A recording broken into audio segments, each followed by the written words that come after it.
নমস্কার বন্ধুরা, pops magic চ্যানেলের আরও একটি নতুন পর্বে সকলকে স্বাগত। অতি পরিচিত একটা বাঙালি ট্র্যাডিশনাল রেসিপি আজ রান্না করে দেখাবো। বানাবো মাছের মাথা দিয়ে বাঁধাকপির ঘন্ট। গরম ভাতের সাথে খাওয়ার জন্য খুবই ভালো একটা আইটেম এই বাঁধাকপির ঘন্ট।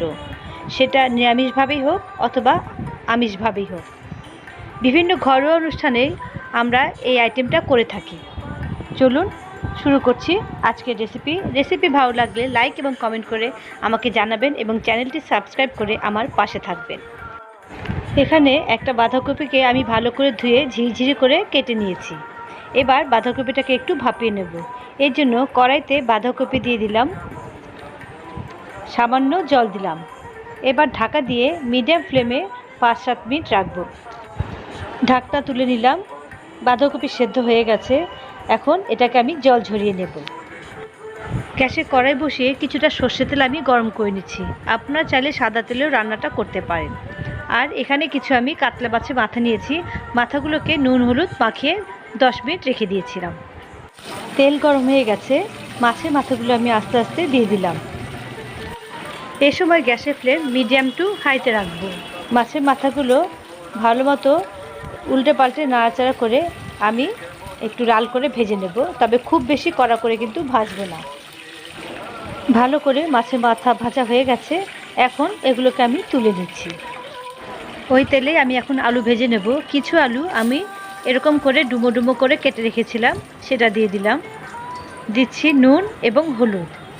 ভালো মতো নুন হলুদ নাড়াচাড়া করে এটাকে আমি ঢাকা দিয়ে রাখছি গ্যাসের ফ্লেম লো করে।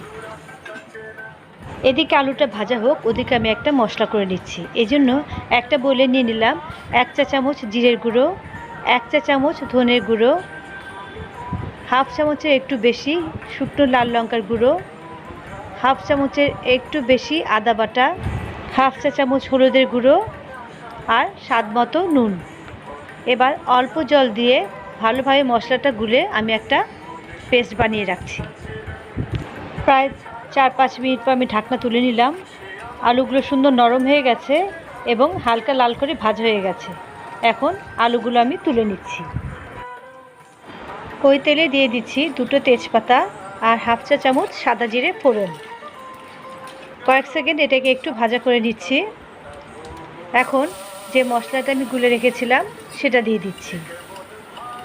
আর একটা টমেটো আমি ছোট ছোট টুকরো করে কেটে রেখেছিলাম, সেটা দিয়ে দিলাম। এখন গ্যাসের ফ্লেম মিডিয়াম টু লো করে খুব ভালোভাবে মশলাটাকে আমি কষিয়ে নেব, যতক্ষণ না মশলার কাঁচা গন্ধটা চলে যাচ্ছে। আপনারা যদি মটরশুঁটি ব্যবহার করতে চান তাহলে এ সময় দিয়ে দেবেন। আমি যেহেতু ফ্রোজেন মটরশুঁটি ব্যবহার করব, ওটা অনেকটা রেডি করাই থাকে, তাই আমি পরে দেব। ভালো মতো এখন এটাকে আমি কষিয়ে নিচ্ছি। এভাবে কষাতে কষাতে মশলা থেকে তেল বেরিয়ে গেছে, মানে মশলা কষানো খুব ভালোভাবে হয়ে গেছে।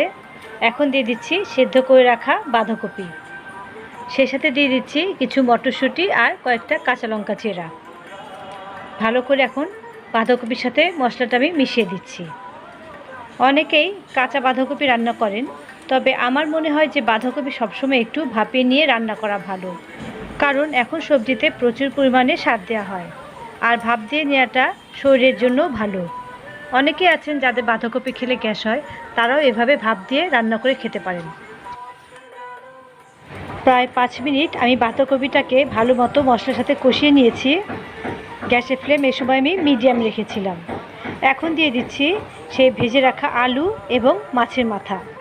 সে সাথে দিয়ে দিচ্ছি স্বাদ মতো চিনি। সব কিছু এখন ভালো করে মিশিয়ে নেব। মাছের মাথাগুলোকে আপনার ইচ্ছা করলে ভেঙে দিতে পারেন টুকরো করে। আমি আর দেইনি, নাড়তে নাড়তেই মাথাটা আস্তে আস্তে ভেঙে যাবে। এখন ভালো মতো মিশিয়ে আরও 2 মিনিট এটাকে আমি নাড়াচাড়া করব। আপনাদের বাঁধাকপিটা যদি এ সময় বেশি ড্রাই লাগে তাহলে 1/2 কাপ পরিমাণ জল দিতে পারেন, তবে জলটাকে পরে নাড়াচাড়া করে শুকিয়ে নিতে হবে। ভালো করে সব কিছু মেশানো হয়ে গেছে।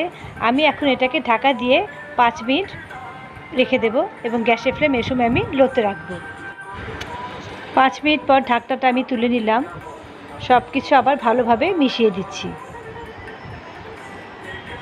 কিছু মাছের মাথা ভেঙে গেছে, আবার কয়েকটা ভাঙেনি, সেগুলোকে আমি এভাবে খুন্তি দিয়ে বাড়ি দিয়ে ভেঙে দিচ্ছি। রান্না কিন্তু প্রায় হয়ে গেছে। সবশেষে দিয়ে দিচ্ছি হাফ চা চামচ গরম মশলার গুঁড়ো আর 1 চা চামচ ঘি। আবারও সব কিছু আমি ভালোভাবে মিশিয়ে দিচ্ছি। রান্না হয়ে গেছে, এখন আমি গ্যাসের ফ্লেম অফ করে দিচ্ছি। একইভাবে চিংড়ি মাছ দিয়েও রান্নাটা করতে পারেন, আর মাছের মাথা বাদ দিলে এটাই হয়ে যাবে নিরামিষ বাঁধাকপি। তখন আপনারা এটা রুটি দিয়েও খেতে পারবেন। একদম রেডি এখন খাবার জন্য। তবে অনুষ্ঠান বাড়িতে আর একটু তেল দেওয়া হয়, তাতে দেখতে আর একটু ভালো লাগে। তো রেগুলার ঘরে খাওয়ার জন্য এই তেলে ঠিক আছে। আপনারা বাড়িতে এভাবে ট্রাই করুন, আশা করি ভালোই লাগবে।